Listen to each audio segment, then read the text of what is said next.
Lil Zay Osama is pretty much guaranteed to do a long time in prison. Like, it might be life. Like, bro, I'm gonna be honest with you. It's very possible that Lil Zay Osama never gets out of jail. Developing now, a seventh person is arrested in a violent home invasion in Winnetka. And one of them turned out to be a Chicago rapper. We're checking back in with Saquon, who is live at the Dirksen Federal Courthouse with more on this. Say? Hey, good morning, guys. Yeah, those 6 men, all between the ages of 22 and 30, have now been indicted on charges of conspiracy to commit robbery and kidnapping. A 7th man, as you mentioned, was also just arrested yesterday, and prosecutors are saying a criminal complaint is expected to be filed for his alleged role in that home invasion as well.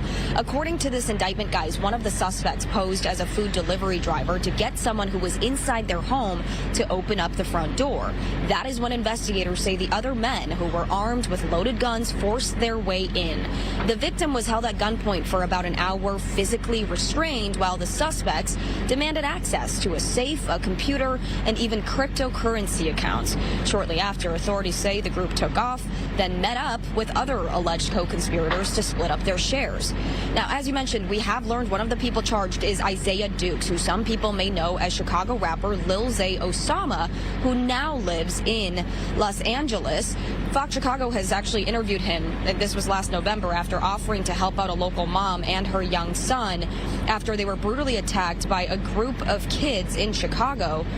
So far, all 6 men have pleaded not guilty. They will remain in custody pending trial. The 7th person arrested is also expected to face federal charges pretty soon here. Now, if convicted, the alleged suspects could face decades in prison, including possible life sentences for kidnapping charges. Guys? Say, I know this is a lot of information, but do we know how police found these suspects? Well, the interesting thing is, we heard from the U.S. Attorney's Office, and they say that this very much moved pretty quickly here. They were actually able to secure arrest warrants within 12 days of that home invasion. See, one thing about these hood motherfuckers, one thing about the street nigga, they need to understand, as soon as you leave the hood and you think you about to do some gangster crimes in a multi-million-dollar neighborhood, oh no, it don't work like that over here. It don't work like that over here on the good side of town, man. You thought y'all was gonna put some ski mask on and a gun. Y'all was gonna drive all the way to the suburbs of Chicago in one of the richest areas in the state and rob a man that's worth $100 million for his crypto. And what you thought was gonna happen? You was gonna go back home and spend all the $100 million? The fuck is wrong with y'all? So let's go through the crime and see exactly how stupid they are. Once the subjects were inside the Winnetka residence, victim B observed subject 2 on a phone call with an unknown individual. Victim B reported hearing subject 7 on the phone instructing the subjects in the residence to ask for the locations of laptop computers, cryptocurrency ledgers, and passcodes. So these dumb motherfuckers don't even know that much about cryptocurrency. They just know he got some money, and they know a little bit about it because they watched the damn YouTube tutorial, and they think they about to rob this man for all this crypto, and ain't nobody gonna be able to do nothing about it because there's not no money in the bank. All right, the subjects demanded to know the locations of any laptop computers, and victim B admitted that a laptop computer was in the kitchen. One of the subjects grabbed the laptop and demanded that victim B give him the password. Victim B stated that he or she did not know the password and was unable to provide it. Subject 2 then directed 2 of the subjects to go outside and move the subject vehicle to the roadway. The remaining subjects continued to demand to know where the laptops, cryptocurrency ledgers, and passwords were in the residence. So the real stupid thing behind this already, before we ain't even got nowhere. Don't worry, it's gonna get dumber. Y'all came in there and don't even know nothing about nothing. Y'all don't know nothing. Yeah, if y'all not ready to kill somebody over this password, which that would make sense, because if you kill them, you damn sure ain't getting the password. So it's a stupid ass crime. You'd have been better off robbing 7-Eleven. Listen, y'all, YouTube and Meta might owe you up to $1,000 if you or your child grew up on social media. If you or your child spent years growing up on social media and experience serious mental health issues, you should hear this. Recently, a jury just ordered Meta and YouTube to pay millions for their role in designing and promoting addictive platforms. apps. They know that their apps can cause anxiety, depression, or body image issues. But they never shared those risks with us. They never made us sign anything that we knew the risk. They just maximized their profits. And the recent historic verdict underscores the consequences of those decisions. But you better not worry. Morgan & Morgan is stepping up to hold these platforms accountable for the harm that they have caused. Click the link in my bio to take a very short questionnaire quiz because you might be entitled to a potential recovery of over $1,000. Like, if you gonna rob somebody, you supposed to rob somebody for something physical. You know what I'm saying? I've never heard of this. If somebody going to rob somebody, usually they go in there, they take TVs, they look for a watch, maybe a chain, some earrings, a laptop, a computer, some designer clothes they can sell. You know what I'm saying? They take something, a PS5. They take shit that like something they can hold and grab. How the fuck you trying to do an armed robbery on something that's all on the computer? So then the subjects directed victim B, who's still at gunpoint, back to the first floor of the Winnetka residence. Once he or she was in the living room, one of the subjects pushed victim B to the ground and held his or her face down. While victim B was being held by one of the subjects, a child, victim C, entered the home. Oh, y'all low down, nasty, and dirty. So y'all did, so a kid came in the house and y'all kept the robbery going? Disgusting. Victim B shouted to victim C to get out and call the police. Victim B bit the finger of the subject who was holding him or her and was able to escape from what the fuck? And was able to escape from the subject's control and fled from the Winnetka residence. According to victim B and to officers' examination of the recovered glove, a portion of the glove the subject was wearing was ripped off due to the victim B's bite. Hey,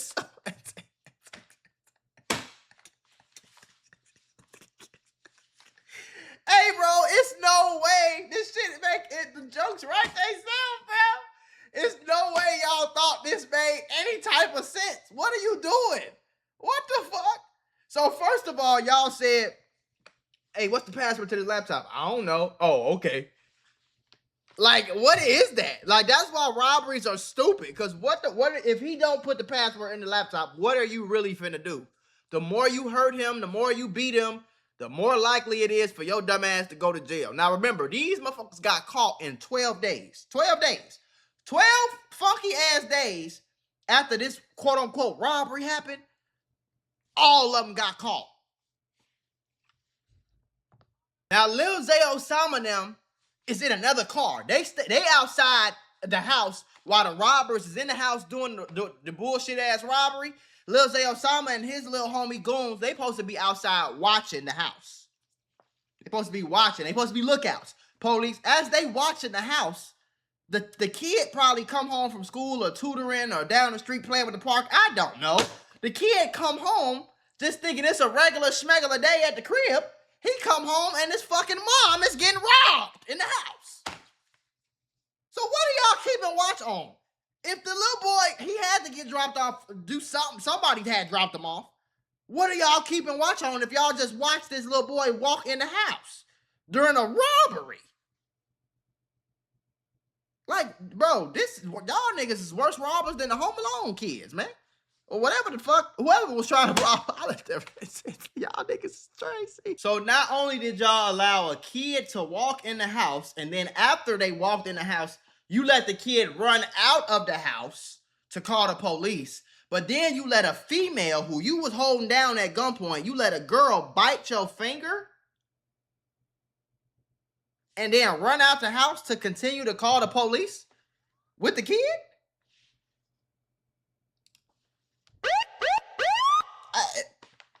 This is the worst robbery of history.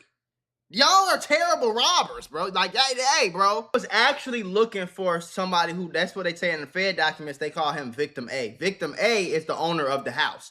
Victim A owns a very successful crypto business. So I've heard rumors that the person who owned that crypto business, like was somehow like tied to Lil Zay Osama in LA, and they met and they kind of got cool somehow, some way. I don't know how much I believe that shit. I don't know if maybe Victim A's son was the one that was tied in and trying to be cool with Lil Zay Osama, and somehow, some way they got the address. I don't know, but it sounds like somebody had to like. I don't really think that no goofy niggas from Inglewood who got stanky, dirty drawers on and the same socks from the last 3 days. I don't think they put together no crazy, meticulous master plan to go all the way to Winchesteca, whatever the fuck the suburb called. That's far, bro. I ain't gonna lie. That's not down the street from the hood, nigga. That's a drive. You see what I'm saying? I think that's like over there by Naperville. So I don't know. I'm trying to figure out, how did y'all come up with this plan to do this? Because usually dumb niggas like that, they just go outside, rob a gas station. You know what I'm saying? Maybe they rob the plug, run off on the plug, shit like that. You don't really hear, yeah, King Von, Lil Durk, Lil Zay Osama, you know what I'm saying, these type of dudes. You don't really hear, yeah, they went to the suburbs, to the rich house to rob the crypto owner. Like, that don't sound like, I don't know if they thought it was gonna be sweet because he was a white boy, he's gonna get scared to give him all their money. I don't know. He apparently only got away with a few things, and we'll talk about that in a second. But as noted above, surveillance footage from the Winnetka residence showed that subject 3 was wearing distinctively patterned underwear, a red hoodie, jeans, and high top sneakers. According to Chicago Police Department records, CPD identified Brown and Franklin as involved in a traffic stop of a red Chevy Cruze by CPD on March 7th, 2026 at approximately 7:05 p.m. In addition, I have reviewed CPD body-worn camera of the stop and identified Brown and Franklin by comparison to their state identification photos.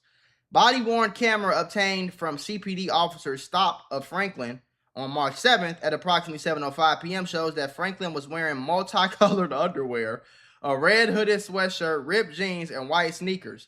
This clothing appears to be the same as the clothing that Subject 3 wore during the March 8th robbery. So these motherfuckers is so down bad, so stank, and so broke that they got the same underwear, okay, and pretty much the exact same outfit. The day before, he got pulled over March 7th at 7:05 p.m. and then he wore them same stinking ass clothes on March 8th during this armed robbery. Do you see what I mean? Like, this is just fucking stupid. Did you wash your ass? Is you eating right? Grilled cheese eating that nigga. Is you eating right? Ramen noodles eating that nigga. Is you eating right? Oodles and noodles eating, ravioli eating that nigga. Did you wash your ass, man? Did you take a rag with some water and some soap and wash your ass today? You still got doodle streaks in your drawers. Wearing the same drawers the next day and going to rob something, like, hey, bro, going to rob somebody is the last thing should be on your fucking list for the day. You should take a shower. You should wash your ass. Did you brush your teeth?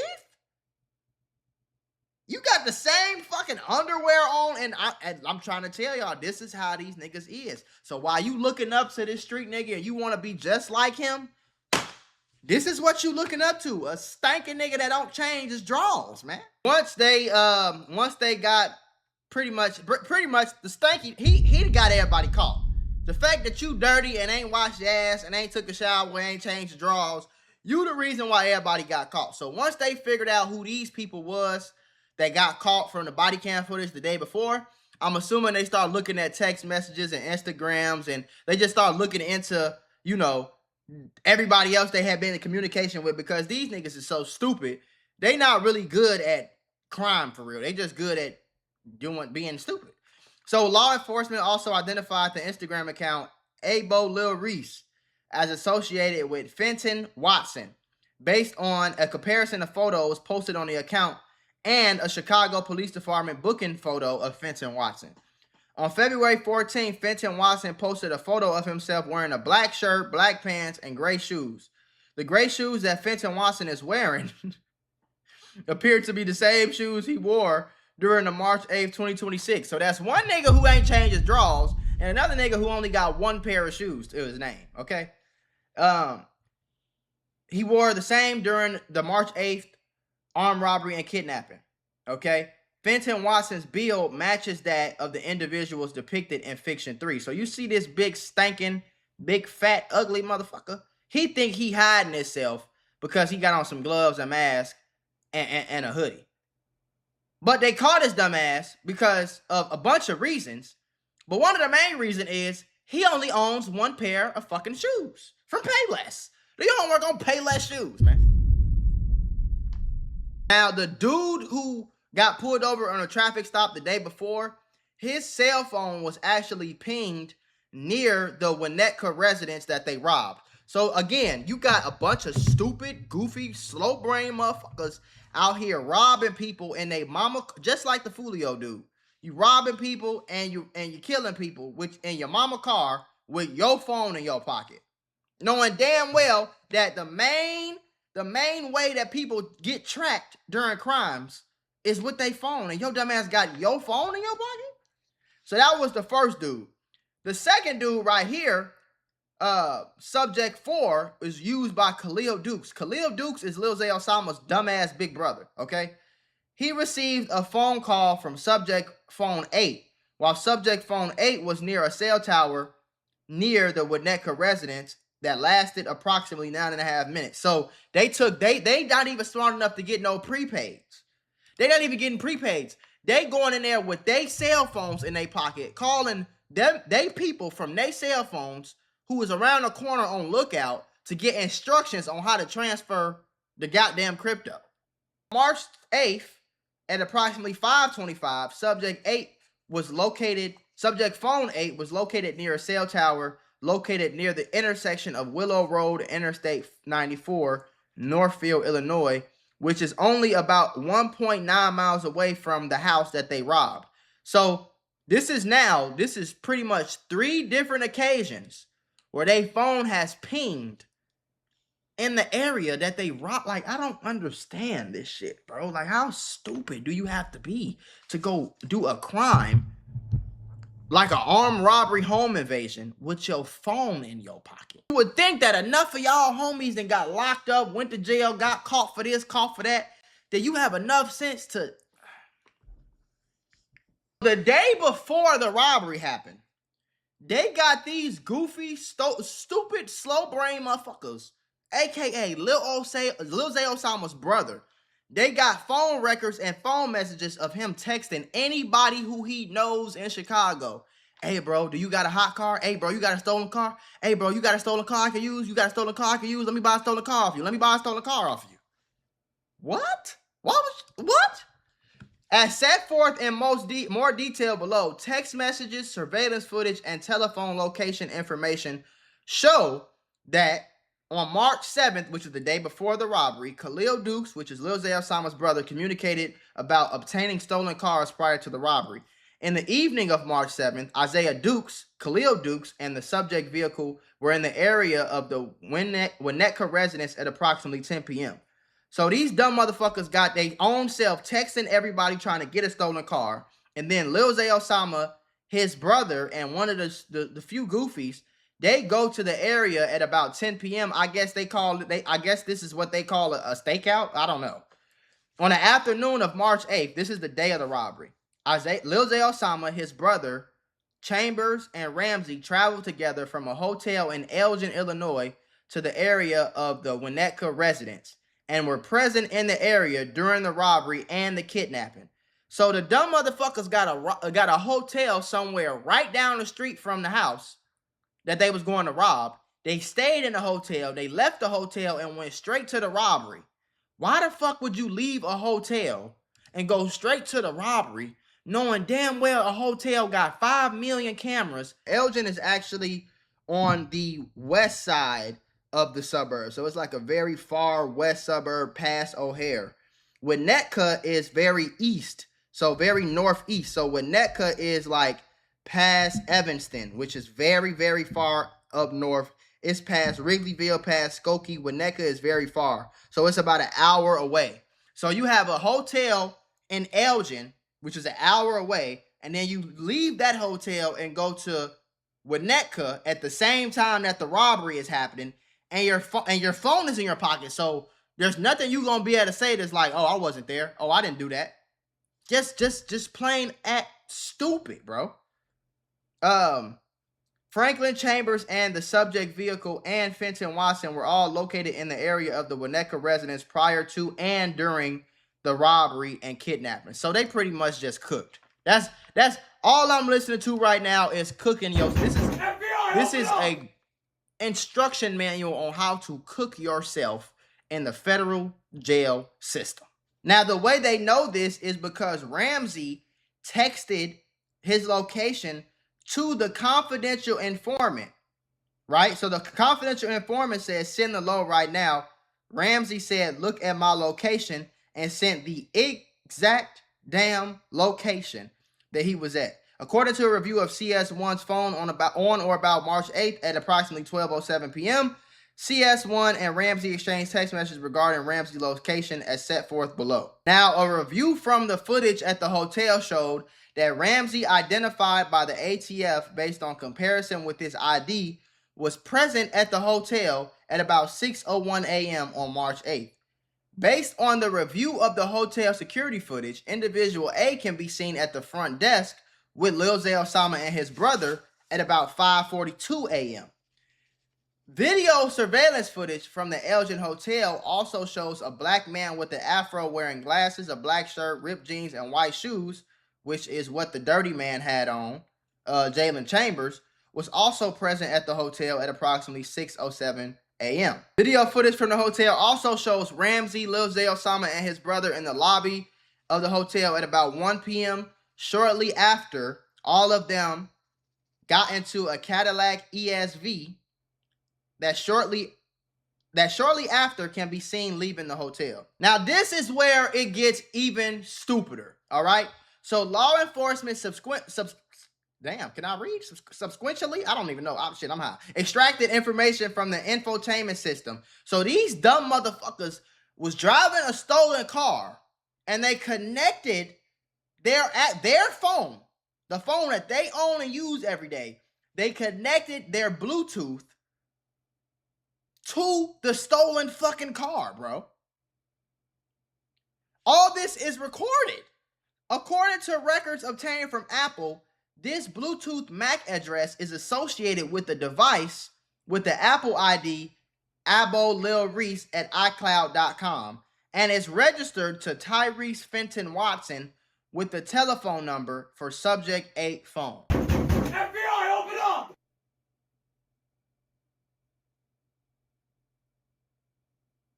So you don't, not only do you got your phone, you connected your phone and your laptop to the stolen car? Through Bluetooth at that? You connected your phone to a hot car.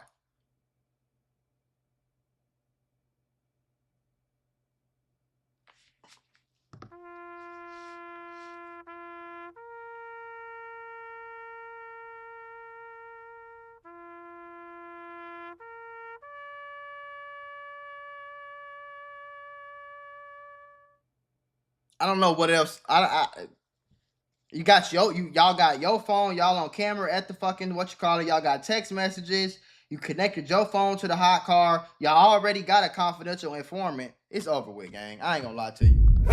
And Lil Zay Osama, they got chance after chance after chance. He done got so many cases. I want y'all to know that Lil Zay Osama was a rapper that came up. At first, his name was just Lil Zay before he added the Osama. He was a rapper that was rapping in 2012, 2013, 2014. Like he had a very song. Type in Lil Zay, My Little Niggas. I'm pretty sure that's the name of the song. Lil Zay, My Little Niggas. He was into it with Lil Mouse, if y'all know who that is. Okay. And the reason that he stopped rapping is because he went to jail for a bunch of robberies as a juvenile, and he got out. Yeah. Lil Zay, My Little Niggas. Lil Mouse disc. Go watch that song and you'll see. It's 13 years ago. It got 800,000 views.